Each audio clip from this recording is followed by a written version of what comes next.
In today's video, I am going to teach you how to add a video to your Shopify homepage. To get started, sign into your Shopify admin so you are looking at your store dashboard. From the left-hand menu, go to Online Store, and then choose Themes. This is where Shopify keeps the theme that controls how your storefront looks.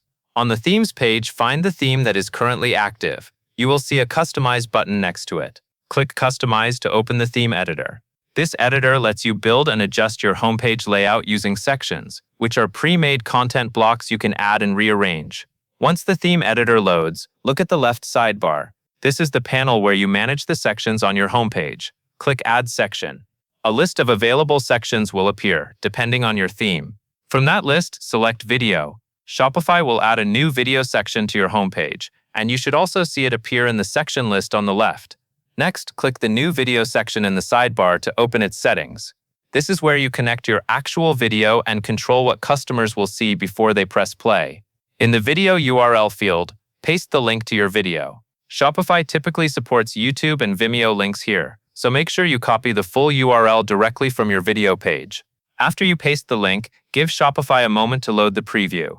Now you can optionally add a cover image.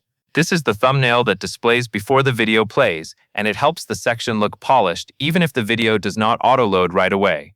Add alt text as well. Alt text is important for accessibility, and it also helps describe the image for screen readers. Keep it short and descriptive based on what the cover image shows. If your section includes a heading field, add a clear title that matches the purpose of the video, such as a product story, brand introduction, or quick demonstration. A simple heading helps visitors understand why the video is there. When everything looks correct in the preview, click Save. Always save before leaving the editor so your changes publish to your homepage. And that covers everything you need to know.